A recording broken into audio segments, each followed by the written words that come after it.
just the body was just bathed in relief and joy. And so to wind the story forward, I really, there was not much to do after that. It's like, okay, it's just this peace. And I stayed with him for almost a year. And then my wife at the time became pregnant. I have no idea how that happened, but anyway, she got pregnant. And probably one of those early morning things. Yeah. Innocent moment with the tousled hair. Yeah. It was actually, yeah. But anyway, my wife got pregnant and decided she became allergic to India. She couldn't stand the taste or the smell of India anymore. So we had to leave. And shortly before leaving, my teacher, Punjaji, he didn't say anything to me. He just started to tell other people that Arjuna was going to go back to the West and teach. He never said it to me. He just told other people. So finally, I went to him and I said, what is this rumor I'm hearing that you've been telling people I'm going to teach? He said, oh, yeah, you go teach. I said to him, you must be joking, because I'd seen what happens to people when they become teachers. It's a trap, I said to him, you must be joking. He said, yes, he said, the truth is a great joke. Go share it with your friends. So that was that. And really, I left. I returned to Seattle. I didn't really know what to do. This thing seemed very kind of obvious, that actually who we truly are is space.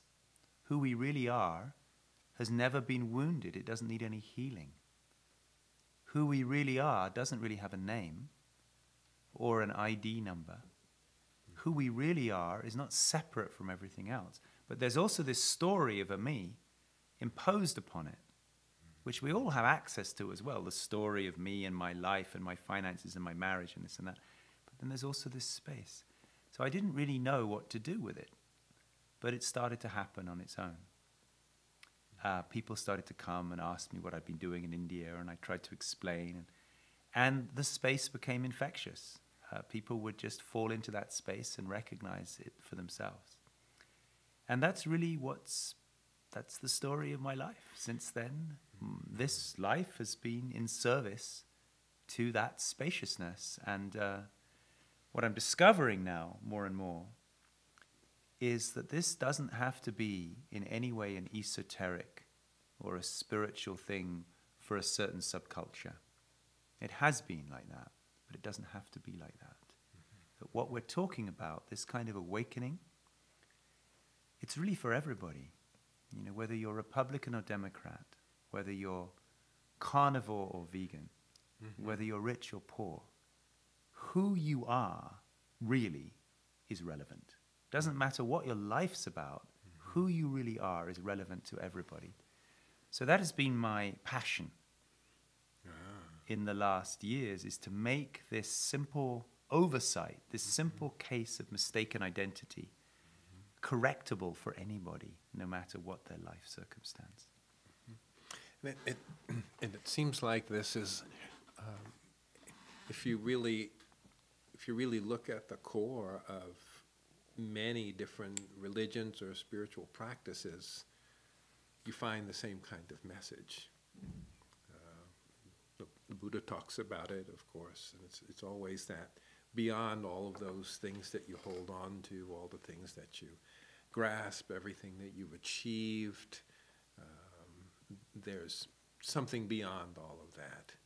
But as you say, it usually has been looked at in some sort of in a parochial way. Yeah.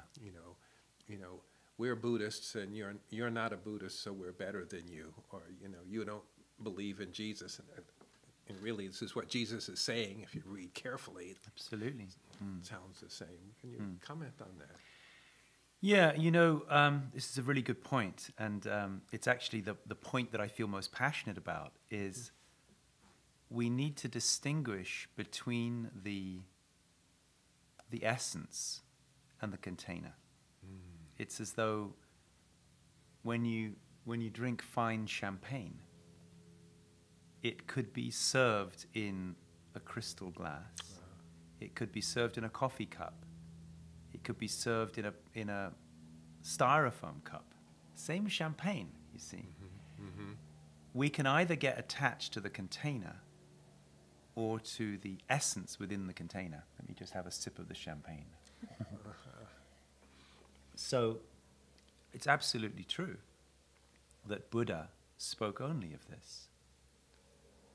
All of Buddha's teachings, the Heart Sutra, the Diamond Sutra, it's all about this inescapable fact that who we are is not who we thought we were.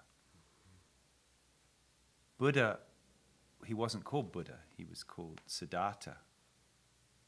But he was seeking for many, many years. Finally, he sat down under a Bodhi tree in Sarnath, in Bodh Gaya.